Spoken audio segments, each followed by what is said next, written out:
Evan, did you get a chance to watch Monday Night Football this week? Booger McFarland made some headlines, that's for sure. He did, about one Rob Gronkowski and one Travis Kelce. This is the 1 in 100 Fox Sparrow Report, brought to you by our friends at 1 in 100. If you want cheap tickets to concerts, sporting events, you could even get into this building Sunday night to see the Patriots take on the Chiefs. All you have to do is visit 1in100.co. Again, that's 1in100.co for a chance at cheap Patriots tickets. And Evan, two guys going at it on the field on Sunday, not head-to-head, but Rob Gronkowski and Travis Kelce, perhaps the two best tight ends in the NFL. Does McFarland have an argument here? Do the Travis Kelce truthers, we'll call them, have an argument?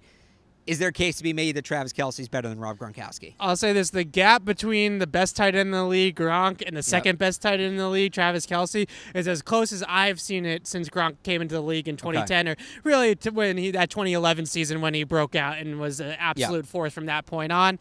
But I think that there are some little things that Travis Kelce does better than Rob Gronkowski. I'm not saying that he's better as a player overall, but route running and after the catch, he's a more dynamic player in both of those senses. He's a better route runner, and he's better with the ball in his hands at this stage of his career. I don't think that's a hot take to say that. I think that we just have to be honest with ourselves as Patriots fans and see that Travis Kelce, with the ball in his hands, is a more dynamic guy in the open field than Gronk. So if Travis Kelce's a better receiver, just to play devil's advocate here, sure. If Travis Kelce's a better receiver, and let's be honest, at this point in the NFL, tight ends, more of their job is about receiving than blocking, wouldn't that make Kelce the better tight end? Well, we'll get to the blocking stuff in a second, but I think that, overall, there are still things that it's very close, right? Yeah. Because there's still things that, in terms of a receiver, that Gronk has over Kelce. I think catch radius being one of them, the contested catch ability to go up and catch balls, shield defenders and catch balls back shoulders like we saw week 1 against Houston, those types of catches. And in the red zone, that kind of lends itself to a lot of touchdowns, which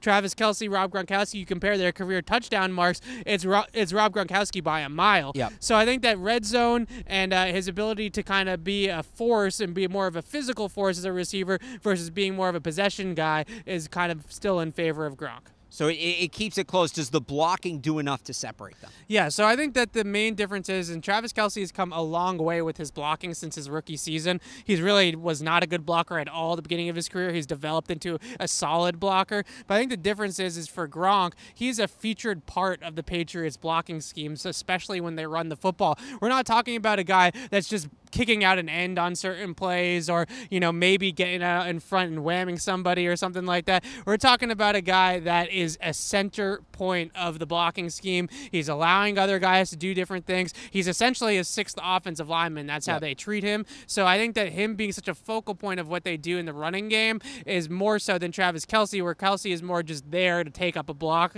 to take up a defender. Gronk is there to make a difference. So red zone and blocking, what sets Rob Gronkowski apart? It seems very Belichickian, at least to me. Yeah. Is there anybody else that maybe belongs in this conversation? I don't know if there is anybody else right now. I think Zach Ertz as a receiver is one of the better tight ends as a receiver, but I think that him and Kelce are very similar in that I would almost call them wideouts, not tight ends in certain respects. Speaking of that conversation, how about Jimmy Graham?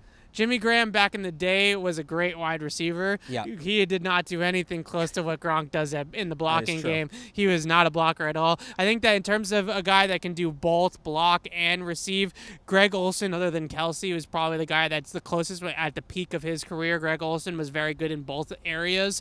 But I think overall what you're looking at is that there's nobody yet, even Travis Kelce, who's getting closer, but there's nobody yet that has that all-around game where he's an all-pro blocker and an all-pro receiver like Gronk is. We will see. There's a lot that can be settled on this field on Sunday night. Rob Gronkowski versus Travis Kelce. This has been the Fox Sparrow Report, brought to you by 1 in 100. For Evan Lazar, I'm Alex Barth for CLNS.